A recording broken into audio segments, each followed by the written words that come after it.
Bonjour, ici Sarah Gébert, fondatrice de Développement des affaires stratégistes. Et aujourd'hui, on va parler de leadership. Quand on devient entrepreneur, on n'a pas toujours négocié là-dedans la gestion d'équipe. On le sait tous que pour vraiment amener notre pratique d'affaires à un autre niveau, ça prend une équipe. Tout le monde le sait rationnellement.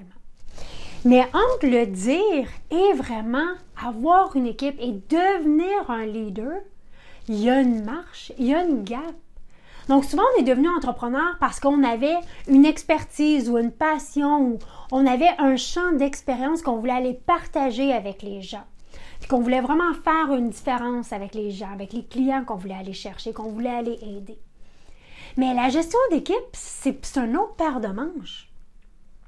Donc souvent, je vais parler avec des entrepreneurs de tous les niveaux puis ils me disent « OK, mais moi, je suis expert en ça. » Mais la gestion d'équipe, c'est une autre affaire, là. Puis, tu sais, souvent, je vais faire l'analogie du bateau, disant que pour qu'un bateau se rende à bon port, il y a besoin d'un capitaine. Le capitaine, il a besoin de l'équipe. Mais l'équipe a besoin d'un capitaine qui est solide pour donner la direction. Puis voici la première chose que votre équipe a besoin de vous. C'est la direction. On s'en va où avec cette business-là? Qu'est-ce qu'on veut faire? C'est quoi la vision à long terme? Pas maintenant, là. Pas toujours être dans le occupé maintenant, mais à long terme, là, on s'en va où? Pour s'assurer qu'au quotidien, dans nos actions, on agisse pour aller dans cette direction-là. Donc, votre équipe, elle vous regarde pour voir, OK, dans quelle direction qu'on s'en va, pourquoi qu'on fait ça, qu'est-ce qu'on veut faire, quelle différence qu'on veut faire, c'est quoi l'expérience qu'on veut faire vivre aux gens, quelle émotion qu'on veut faire vivre aux gens. Donc, en tant que leader, la première chose qui fait partie de votre rôle, c'est justement de donner la direction aux gens de votre équipe. On s'en va où? C'est quoi nos valeurs et comment on veut que les gens se sentent quand ils font affaire avec nous. Une fois que la direction elle est claire et elle est bien comprise par tous, ce que votre équipe a besoin, c'est de la protection. Qu'est-ce que ça veut dire ça?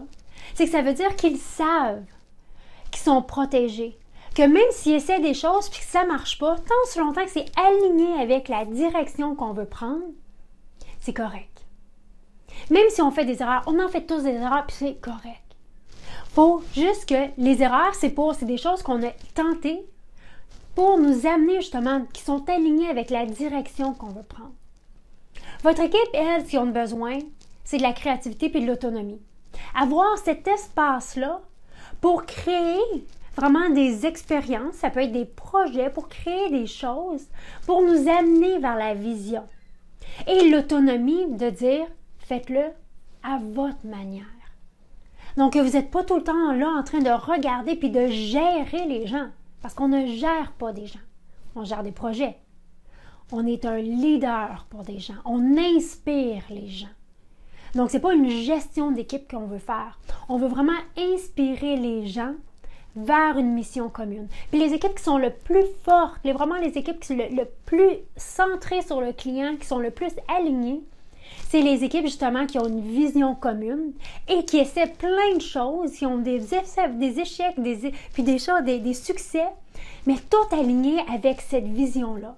Puis vous allez voir, ça, c'est les équipes qui sont le plus fortes. C'est celles qui ont passé du bon temps et des temps durs ensemble, alignées dans une direction bien précise.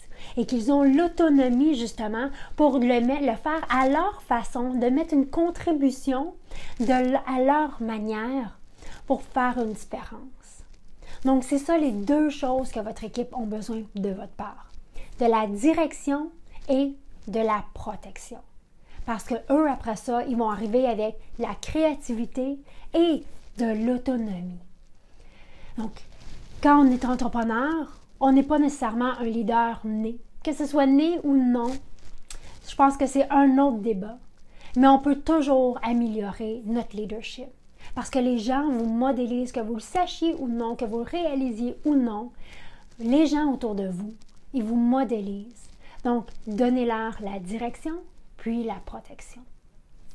Puis si vous voulez augmenter votre leadership, Vous voulez peaufiner votre leadership? Est-ce que vous voulez développer votre leadership? Bien, j'aimerais vous inviter à notre défi 30 jours de leadership. C'est gratuit, vous allez avoir l'information aussi bas. À tous les jours, pour 30 jours, vous allez avoir un défi en leadership.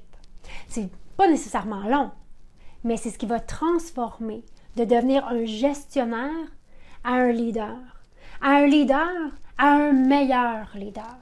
Parce que ceux qui font vraiment une grande différence dans le monde, c'est ceux qui leadent et qui inspirent les gens autour d'eux.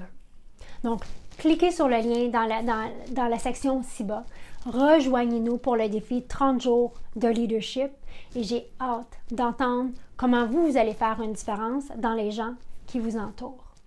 D'ici là, cliquez sur le lien, rejoignez le défi 30 jours et nous, on se voit la semaine prochaine.